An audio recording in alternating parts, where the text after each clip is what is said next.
Welcome to my channel स्वतंत्र academy study वाला में आपका हार्दिक अभिनंदन एवं स्वागत है। दोस्तों, आज हम लोग बात करेंगे भारतीय संविधान की प्रस्तावना के बारे में। परिचय यहाँ पे दी गई है, देखेंगे। दिया है भारतीय संविधान की उद्देशिका, preamble of Indian constitution. Bharat की संविधान सभा द्वारा 26 नवंबर 1949 ईस्वी को अपनाया गया था। जो भारतीय संविधान की उद्देशिका है, प्रस्तावना है, वो 26 नवंबर 1949 ईस्वी को अपनाया गया था और 26 जनवरी 1950 ईस्वी को लागू हुआ था। मतलब जो संविधान था पूर्ण रूप से 26 जनवरी 1950 में लागू कर दिया गया था। प्रस्तावना से तात्पर्य संविधान के सार या सार से युक्त संविधान से है। भारतीय संविधान की प्रस्तावना को सबसे पहले अमेरिकी संविधान सभा में पेश किया गया था। भारत सरकार अधिनियम 1919 ईस्वी में एक अलग प्रस्तावना मौजूद थी।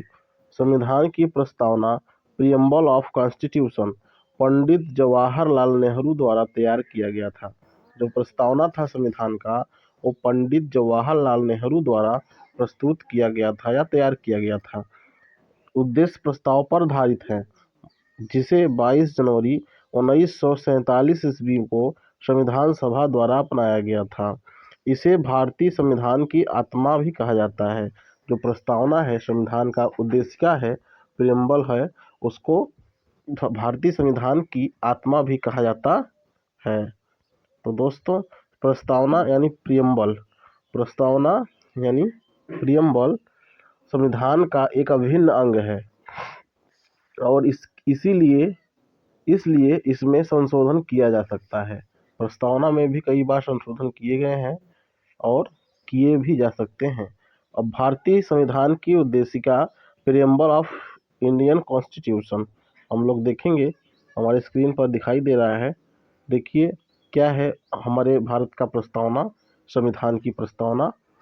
पहला है और शुरू होता है हम भारत के लोग भारत को एक संपूर्ण प्रभुत्व संपन्न समाजवादी पंथ निरपेक्ष लोकतंत्रात्मक गणराज्य बनाने के लिए तथा उसके समस्त नागरिकों को सामाजिक, आर्थिक और राजनीतिक न्याय, विचार, अभिव्यक्ति, विश्वास, धर्म और उपासना की स्वतंत्रता, प्रतिष्ठा और अवसर की समता प्राप्त कराने के लिए तथा उन सब में व्यक्ति की गरिमा और राष्ट्र की एकता और अखंडता सुनिश्चित कराने वाली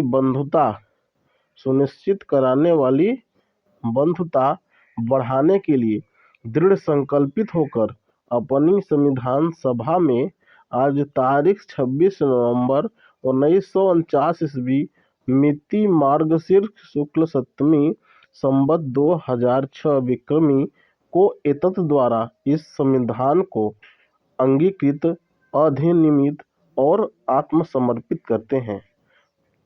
दोस्तों, हमारे ये स्क्रीन पर जो भारतीय संविधान की प्रस्तावना था, तो इसमें कई प्रकार के अधिकार भी दिए गए हैं, कई प्रकार के न्याय भी दिए गए हैं, जो इस प्रकार हैं। जैसे दोस्तों, आपके स्क्रीन पर दिखाई दे रहा है, यहाँ पे जो प्रस्तावना है उसमें न्याय जो है वो 3 प्रकार का न्याय दिया गया है। कैसा न्याय? सामाजिक न्याय दिया गया है, आर्थिक न्याय दिया गया है और राजनीतिक न्याय दिया गया है। तो 3 प्रकार का न्याय दी गई है।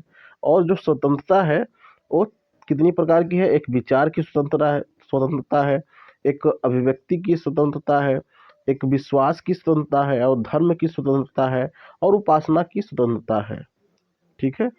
और यहाँ प्रतिष्ठा और अवसर की समता है और यहाँ पे कई प्रकार के अधिकार दिए गए हैं जो हमको प्रस्तावना से ही प्राप्त होता है। तो प्रस्तावना को संविधान की आत्मा कहा जाता है। तो दोस्तों, हमने आपके सामने आज प्रस्तावना के बारे में चर्चा किया। तो आपको यह क्लास कैसा लगा कृपया कमेंट करके बताएं और चैनल को अगर अच्छा लगा हो तो लाइक करना ना भूलें और शेयर भी करें। धन्यवाद आप सभी का।